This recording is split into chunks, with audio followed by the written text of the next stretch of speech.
আজকের পছন্দের গল্প ১.৫ ফুট ব্যবধান। রচনা কবিতা সিংহ। রেবতী ট্রেনে উঠে পড়ল, কারণ ফিরোজের একটা জরুরি মিটিং আছে। বাইরে বাইরে শান্ত অনুগত ভাব দেখালেও ভিতরে ভিতরে ফিরোজ নিশ্চয়ই জরুরি মিটিংয়ে যাবার জন্য চঞ্চল এবং বিব্রত। ফিরোজকে আর আটকে রাখা উচিত নয়। ট্রেনে উঠে পড়ে দরজায় দাঁড়িয়ে হাত নাড়তে গিয়ে রেবতী আপন মনেই একটু হেসে ফেলল। কোথায় কি, কার দিকে চেয়ে হাত নাড়ছে রেবতী? ফিরোজের স্যুট পরা কাঁধ ঘুরে গিয়ে এখন পিঠ দেখা যাচ্ছে। ফিরোজ দ্রুত প্ল্যাটফর্ম ছেড়ে বাইরে চলে যাচ্ছে, ভিড়ে মিশিয়ে যাচ্ছে। কিন্তু হঠাৎ ভিড়ের মধ্যে থেকে আলাদা হয়ে উঠতে থাকলো একটি মানুষ। যেন সমস্ত ভিড় ফ্রিজ হয়ে গেছে, কেবল একটি মানুষ সেই জমার স্থান থেকে বেরিয়ে আসছে, নড়ছে চড়ছে। রেবতী বুঝতে পারল মানুষটি যেন তাকে চেনবার চেষ্টা করছে, চিনতে চাইছে, যেন এগিয়ে আসছে। হঠাৎ রেবতী কেমন যেন কেঁপে উঠল। একটা বিদ্যুৎলতা যেন তার পা থেকে মাথা পর্যন্ত হিল হিল করে টঙ্কার দিয়ে গেল। সে তাড়াতাড়ি ট্রেনের ভিতরে ঢুকে গেল, তার নিজস্ব সিটে গিয়ে বসল। এখানে এয়ার কন্ডিশন, এখানে নিরাপত্তা। রাজধানী এক্সপ্রেসের রাজকীয় রক্ষা ব্যবস্থা। প্ল্যাটফর্মের দিকের জানলায় দুটো কাচ, বাইরেটা সানগ্লাসের মতো নীলচে।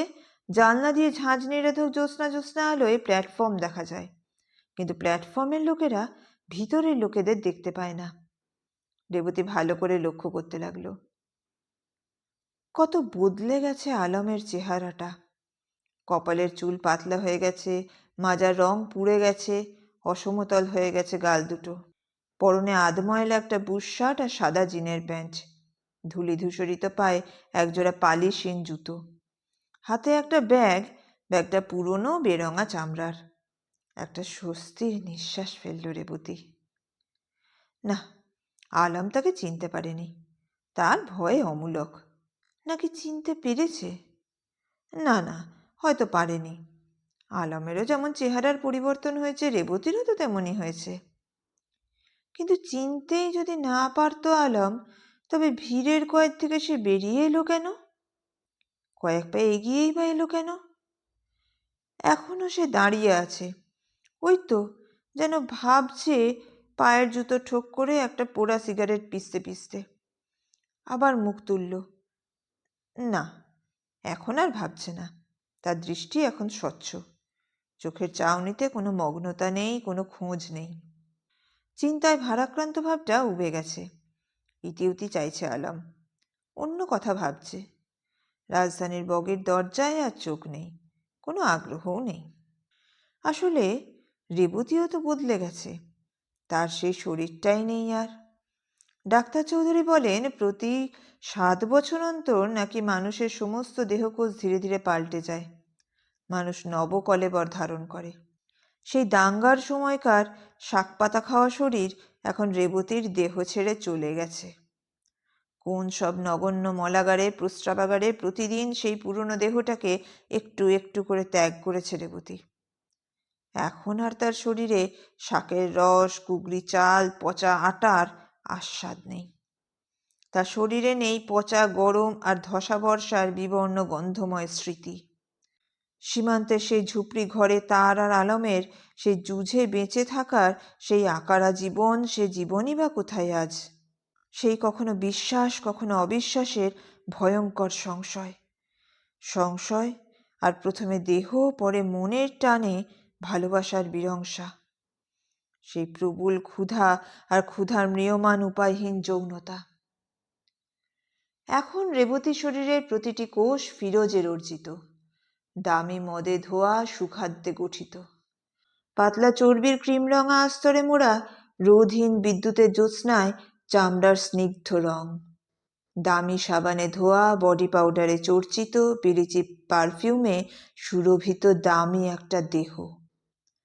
এয়ার কন্ডিশনের শৈত্যপ্রবাহে তৃপ্ত এবং ঠান্ডা। না, আলম আর দাঁড়িয়ে নেই। হঠাৎ কোথায় চলে গেল? কেন দাঁড়িয়েছিল আলম? কোনো ট্রেনের অপেক্ষায়? রাজধানী চলে গেলে এই প্ল্যাটফর্মে কোন ট্রেন আসবে? আশ্চর্য! না, আলমের জন্য আশ্চর্য হলো না রেবতী, আশ্চর্য হলো নিজের কথা ভেবে। মনে মনে অন্য কথা ভেবে রেখেছিল সে। কতবার নিজে অবসর সময়ে সেসব কথা তোলপাড় করে সে। কাহিনীর মতো কত রকম ঘটনা রচনা করে একা একা। বুঁদ সময়ে দিবাস্বপ্ন আচ্ছন্নতায় চমৎকার কেটে যায়। অথচ ট্রেন নড়ে উঠল। রেবতী শেষবারের মতো প্ল্যাটফর্মের দিকে তাকালো। না, কোথাও নেই আলম। আবার আলম হারিয়ে গেল। আলমকে দেখতে পাবে না আর। হয়তো আর কোনো দিন আলমের সঙ্গে দেখা হবে না রেবতীর। গলার মধ্যে একটা কান্নার রোল উঠতে নামতে লাগলো তার। কিন্তু তখন রাজধানী ছুটতে শুরু করে দিয়েছে। রেবতীর আর ফেরবার উপায় নেই, নামবারও না। দৌড়ে দৌড়ে ভিড়ের মধ্যে থেকে আলমকে খুঁজে বের করবারও না। তখন সীমান্তের ওপারে দাঙ্গা চলছে। রেবতী তার বাবার কাছে শুনতো দাঙ্গার কথা। ক্রমশ দাঙ্গা তাদের গ্রামের দিকে এগিয়ে আসছে। কিন্তু হলুদ ফসল ক্ষেতের মাঝখানে দাঁড়িয়ে দাঙ্গার নৃশংস গল্পগুলোকে নেহাতে মিথ্যে কাহিনী বলে মনে হতো রেবতীর। হয়তো তার বাবারও কতকাংশ তাই মনে হয়ে থাকবে। তাছাড়া তারা হলো চাষি। পাকা ফসল ভরা ক্ষেতের কাজ ফেলে, কাটাই ফেলে তারা যাবেই বা কোথায়? ওপারের শান্ত নীল আকাশে, সবুজ আম বনে, দিঘির কালো জলে, আশেপাশের হিন্দু মুসলমানদের ঘরে ঘরে কোথাও কোনো অশান্তির বাষ্প নেই যখন। বাবা কুড়ে বাড়ির দাওয়ায় বসে বলতো, ফসলটা কাটি, তারপর যা হয় ভাবা যাবে খন। কিন্তু বলতে না বলতেই হু হু করে দাঙ্গায় গিয়ে এলো। একদিন সকালে ধান ক্ষেতের ওপারে আমবাগানের পিছনে ছোট জঙ্গলটার পাশ থেকে কালো ধোঁয়া দেখা গেল। ধোঁয়ার পরে আগুনের শিখা। তাদের ছোট্ট গ্রামটা হঠাৎ নড়ে চড়ে উঠল। শান্ত মহিষের মতো গ্রামটা যখন উঠে দাঁড়ালো, তখন দেখা গেল সেটা আর মহিষ নেই, একটা ভয়ঙ্কর চেহারার লোলুপ নেকড়ে বাঘ হয়ে গেছে। দুদিন ধান ক্ষেতের পাকা ফসলের মধ্যে লুকিয়েছিল রেবতী। তার আশেপাশে আরও কয়েকজন মেয়ে বউ। দুদিন পরে শোনা গেল উঁচু রাস্তার একটা লরি ধরা হয়েছে। লরিটা মেয়ে বউতে ঠাসা, এখনো দৌড়ে গেলে সেইটাতে ঠাঁই হতে পারে। লরিটা নাকি মেয়েদের সীমান্তে নিয়ে যাবে। রেবতী আর ফিরে দাঁড়ায়নি। না, তার বাবার জন্যও নয়, কুড়ে ভিটেটার জন্যও নয়, তাদের এত কষ্টের ক্ষেত ভরা ফসলের জন্যও নয়। জীবনে মহত্বের দৃষ্টান্ত আর দেখানো হয়নি রেবতীর। সে নিজের দেহ আর প্রাণ বাঁচানোটাকেই শ্রেয় মনে করেছিল। সীমান্তের ওপর সেই অদ্ভুত জায়গায় কোনো দেশ বিদেশ নেই। সেখানে কত ফর্সা কাপড় পরা স্থূলকায়া মহিলা, কত স্নেহঝরা পিতৃপ্রতিম মহৎ পুরুষ। সেখানে সে ত্রাণ শিবিরে পৌঁছেই মধুমাখা কথা, ভরপুর আহার আর নিশ্চিন্ত হয়ে ঘুমিয়ে পড়ার ব্যবস্থা। অবাক হয়ে রেবতী দেখেছিল, বাবাকে ফেলে আসার জন্য তার ভিতরের অপরাধ বোধ ভালো পেট ভরা খাবার, ফর্সা কাপড় আর শোবার বালিশ পেয়ে ভোঁতা হয়ে আসছে। না, তার একারই এমন পরিবর্তন আসেনি। তাড়াহুড়োয় ধান ক্ষেত থেকে দৌড়ে লরিতে উঠতে গিয়ে যে বউটি ঘরে তার ঘুমন্ত 10 মাসের বাচ্চা ফেলে এসেছিল, সেও এখন হাসছে। সমবয়সীদের সঙ্গে খুনসুটি করছে আর চুলে ধুনো ফুল গুঁজছে। রেবতীর ভেতরেও সেই বন্যতা জেগে উঠেছিল। নিজেকে সকলের সঙ্গে মিশিয়ে দিয়েছিল রেবতী। সেও আলাদা নয়, সেও সকলেরই মতো। ত্রাণ শিবিরেই খুচখাচ কাজ করতো আলম। একটু বয়স্ক, একটু অভিজ্ঞ, একটু নরমও। রেবতী বেশি আগ্রহ দেখিয়েছিল, বেশি বন্যতা। ইন্ডিয়ায় পালায় চলো। ইন্ডিয়া আর পূর্ব পাকিস্তানের বর্ডারে দাঁড়িয়ে বলেছিল রেবতী। এবং ইন্ডিয়া নামক স্বর্গরাজ্যের একটা উদ্বাস্তুদের প্রাথমিক শিবিরে দুজনে ঝুপড়ি বেঁধেছিল। রেবতীর মনে পড়ল, অনেক বছর পরে একদিন মাখনলাল বাজরিয়ার সবুজ লনে রঙিন ছাতার তলায় বেতের টেবিলের ধারে বসে জার্মান সিলভারের রুপোলি চা দানি থেকে চা ঢালতে হঠাৎ রেবতীর একটা ভাঙা অ্যালুমিনিয়ামের কড়ার কথা মনে পড়ে খুব কষ্ট হয়েছিল। তাদের সেই ঝুপড়ির সংসারে ওই একটা কুড়ানো কড়া আর মাটির হাঁড়ি, কাঠির খুন্তি আর নারকোল মালার বাটিতে নুন মশলা। ঝুপড়ির মধ্যে কেবল একটা বিছানা পাতা যেত, একজনের চেয়ে চওড়া আর দুজনের চেয়ে কম। তারা এত কাছাকাছি থাকতো যে সেই বিছানারও অর্ধেকটা খালি পড়ে থাকতো।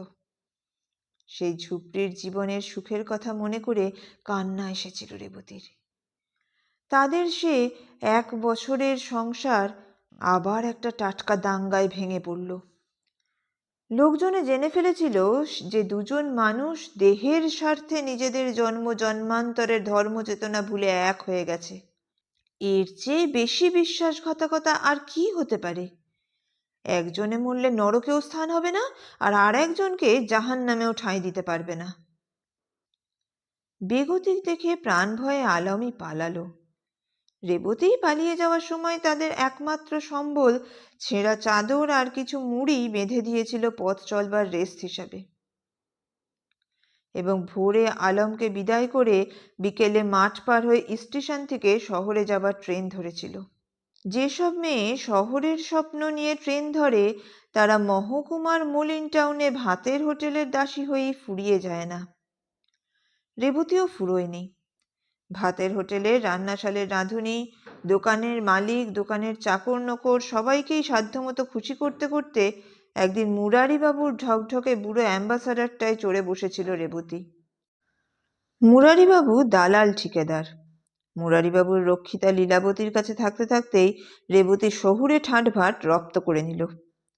তারপর একদিন শুভক্ষণে নিজের বাগান বাড়িতে পুরো একদিন রেখে মুরারিবাবু রেবতীকে ঘুষ হিসাবে বাজরিয়ার হাতে তুলে দিল। বাজরিয়ার তখন বউয়ের অসুখ, হাড়ের ক্যান্সার, সারবার নয়। বাজরিয়া রেবতীকে রানীর হালে রাখল। 10 বছর বাজরিয়ার ঘর করার পরও রেবতীর যৌবন ফুরোয় না যেন আর। ঠিক সেই সময়ে একদিন কলকাতা বিমানবন্দরে ডোমেস্টিক গেটে প্রথম আলমকে দেখে রেবতী। রেবতী গাড়ির মধ্যে ছিল। গাড়ির কাজ টিন্টেড। তার চোখে গরুর গাড়ির চাকার মতো রোদ চশমা, মুখে কড়া মেকআপ। আলম প্রথমে চিনতে পারেনি তাকে। তারপর হঠাৎ আলমকে ভালো করে দেখবে বলে রেবতী যেই রোদ চশমাটা খুলেছে ছুটে এসেছিল আলম। তার দু চোখের সেই আলো মাখা আনন্দ রেবতী জীবনে কোনো দিনও ভুলবে না। এই খুশি আর কোনো দিন কারো চোখে দেখবে না রেবতী। রেবতী মনে মনে সে কথা খুব ভালো করে জেনে গিয়েছিল। শুধু রেবতী হঠাৎ কেন যেন ড্রাইভারকে বলেছিল, ড্রাইভার গাড়ি ঘোরাও। ড্রাইভার আশ্চর্য হয়ে বলেছিল, কেন ম্যাম সাহেব? পান খাবো, এই মোড়ের দোকানে চলো। মোড়ের দোকান এয়ারপোর্ট থেকে অনেক দূরে, কিন্তু ধনী বাড়ির কেতা দুরন্ত ড্রাইভারেরা কখনো প্রশ্ন করে না, তাই গাড়ি ঘুরেছিল। কেন যেন আলমকে দেখে ভয় করে উঠল তার। ছুটে যাবার কথা, তার কাছ থেকে গাড়ি ফেরালো। অথচ এই 10-12 বছরে এমন কোনো দিন যায়নি যেদিন রেবতী আলমের কথা ভাবেনি। আলম তার জীবনের প্রথম পুরুষ, প্রথম পরিশীলিত মানুষ যে তাকে সম্মানিত করেছে। তার দেহ তারা অনিচ্ছা সত্ত্বেও কেড়ে নেয়নি, তার মনকে দাসত্বের অপমান দিয়ে ভারাক্রান্ত করেনি। এত বছর ধরে রেবতী ভেবে রেখেছিল যেদিনই আলমকে দেখতে পাবে সে সেদিনই সব কিছু ছেড়ে ছুড়ে সে আলমের কাছে চলে যাবে, আলমের সঙ্গে থাকবে। সেই ঝুপড়িতে যেখানে বাতাবি লেবুর একটা চারা গাছ ছিল, তাতে লেবু ধরেনি তখনও, কিন্তু সুগন্ধি লেবু ফুল ফুটত। রেবতী আর আলম তাদের সেই প্রিয় বিছানায় শোবে। আলমের বাহুতে মাথা রেখে শুনবে আলমের 10 বছরের অজানা কাহিনী, আর নিজের কাহিনীও আলমকে শোনাবে। শুনতে শুনতে দুজনে দুজনের গলা জড়িয়ে কাঁদবে আর কাঁদবে। দুজনের দুঃখ আর অপমানকে ভাগ করে নেবে। অথচ যখন সত্যিই দেখা হলো, তখন আলম ঘুরে তাকাতেই রেবতীর মধ্যে এমন ভাবান্তর হলো কেন? কেন ভয় পেল রেবতী? আলম তো তারই আলম। হয়তো আলম তাকেই খুঁজে খুঁজে ফিরছে, না হলে আলমের তো দেশ ছিল, সীমান্তের ওপারে কত সহজেই তো সে ফিরে যেতে পারত। মধ্যপথে আবার গাড়ি ঘোরাতে বলেছিল রেবতী। যদি আলমের দেখা পায়, যদি ভুল শোধরাবার সুযোগ পায়। ড্রাইভারও গাড়ি ঘুরিয়েছিল। যেখানে রেবতীর গাড়ি দাঁড়িয়েছিল সেখানে এখন অন্য গাড়ি, যেখানে আলম দাঁড়িয়েছিল সেখানে এখন কেবল একটা বকুল চারা ক্লিষ্ট ছায়া। গাড়িতে বসে বসে বাজরিয়ার জন্য অপেক্ষা করছিল রেবতী। বাজরিয়া আর একজন ইঞ্জিনিয়ার বন্ধুকে এয়ারপোর্টে রিসিভ করতে এসেছিল। অপেক্ষা করতে করতে ভাবছিল রেবতী, কি দারুণ ভুল করল সে। যে মানুষটা বরাবর তার স্বপ্ন আর তার জাগরণ অধিকার করে নেয়, যাকে একবার চর্মচক্ষে দেখবার জন্য সে বছরের পর বছর আকুল অপেক্ষা করছে, যে মানুষটা তাকে অপরাধহীন গভীর সম্মানিত জীবনের দিকে নিয়ে যেতে পারে, তাকে। রেবতী চোখের সামনে আধময়লা পাঞ্জাবি আর চেক কাটা লুঙ্গি পরা আলমের ঘর্মাক্ত কলেবর চেহারাটা ফুটে উঠল। শুকনো, অপরিষ্কার, বয়স্ক। তার প্লাস্টিকের সুজুতোর ভিতরে দাবানো শিরা ওঠা ময়লা ময়লা পা। কি করতে এসেছিল আলম এয়ারপোর্টে? সে কি এখানে কোনো কাজ করে? কারণ বিমানের যাত্রী হবার চেহারা তার নয়। কেন এখনো ভারতবর্ষে ঘুরে বেড়াচ্ছে আলম? ওই অত বড় ভারতবর্ষে কোথায় খুঁজে পাবে আলম রেবতীকে? রেবতী একটা ছোট্ট সূঁচের মতো এই বিশাল দেশের খড়গাদায় যেন হারিয়ে গিয়েছে। আলমের খোঁজার ক্ষমতা রেবতীর হারিয়ে যাবার জটিলতাকে কি কোনোদিন ছাপিয়ে যেতে পারবে? সেই দিনই বিদেশ ফেরত ইঞ্জিনিয়ার ফিরোজ ওয়াদিয়ার সঙ্গে রেবতীর প্রথম দেখা হলো। বাজুরিয়ার কাছ থেকে এই রমণী রত্নকে আত্মসাৎ করতে দেরি করেনি ফিরোজ। বিদেশে ফিরোজের ফিরিঙ্গি বউ আর ছেলে মেয়ে থাকে। গরমের ভয় বউ ভারতে আসে না। ভালো স্কুলিংয়ের সুবিধার জন্য ছেলে মেয়ে বিলেতে থাকে। ফিরোজকে তো এদেশেও এক সেট সংসার রাখতে হবে, যখন তাকে ঘন ঘন ইন্ডিয়াতে আসতেই হয়। এখানেই তার লাখ লাখ টাকার কন্ট্রাক্ট। ক্রমশ তার প্রতিপত্তি বাড়ছে। বিশেষত ইন্ডিয়ান হয়ে জন্মেও সে যখন একটা উন্নত দেশের নাগরিক, বিদেশের গন্ধ থাকলেই বিদেশের কর্মকুশলতাকে ধরে নিতে হয়। ফিরোজ ওয়াদিয়াও তাই ভারতের অনাবাসী ভারতীয় ইঞ্জিনিয়ার। সে বড় বড় ইন্ডাস্ট্রিয়ালিস্টদের জন্য জটিল জটিল প্ল্যান্ট বানিয়ে দিতে পারে। ফিরোজ ওয়াদিয়ার সঙ্গে তার জীবন এক ধরনের আন্তর্জাতিক স্তরে চলে গেছে। কলকাতা হোক বা দিল্লি বা বম্বে কিংবা মাদ্রাজ, যেখানেই হোক না কেন, তৃতীয় বিশ্বের দুঃখ, দারিদ্র্য, যন্ত্রণা, বঞ্চনা, এমনকি দুর্নীতিও তাকে আর স্পর্শ করতে পারে না। মাঝে মধ্যে গাড়ির জানলা দিয়ে কিংবা ট্রাফিক জ্যামে কিংবা হয়তো তাদের মাল্টি স্টোরির ফ্ল্যাটের ছাদে উঠলে একটু দূরের খেলাঘরের মতো ঝুপড়ি টুপড়িগুলো দেখলে দূর থেকে দূরদর্শন হয়।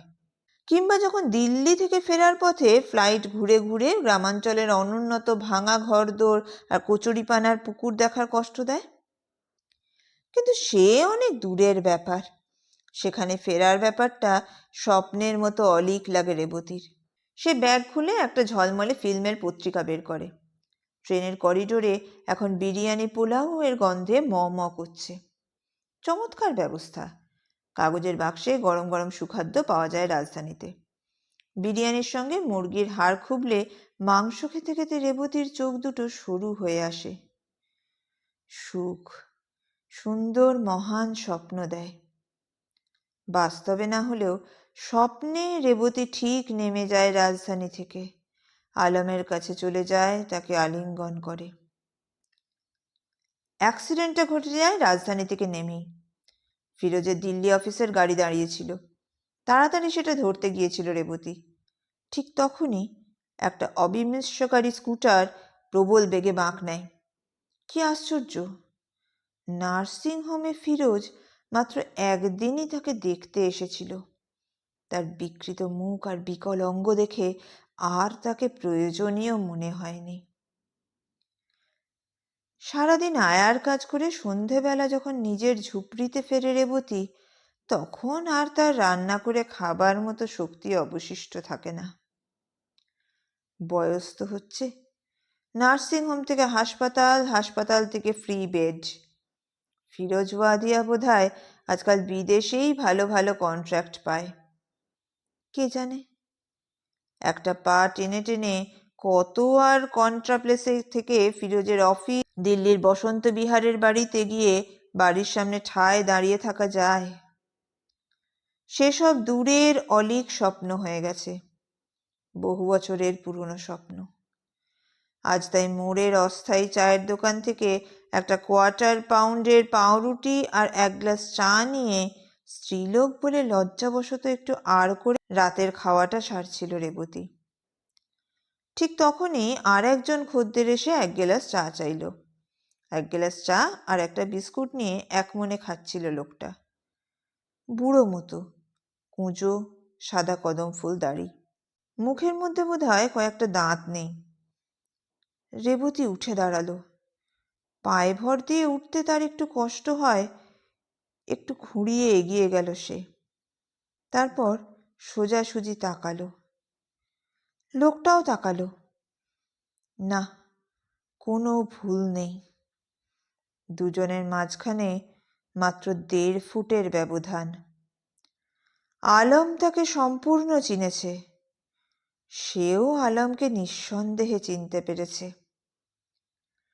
অল্পক্ষণ দুজনের চোখের মণিগুলি থরথর করে কাঁপল, হয়তো ঠোঁটও, হয়তো চিবুকও। তারপর দুজনেই মুখ ফিরিয়ে নিল, যেন কিছুই হয়নি। যে যার সান্ধ্য জলপান সেরে নিতে ব্যস্ত। পাঠ ভালো লাগলে একটি লাইকের মাধ্যমে তা জানিয়ে যান। আর এরকম গল্প আরও শুনতে চ্যানেলটিকে সাবস্ক্রাইব করতে ভুলবেন না। ধন্যবাদ।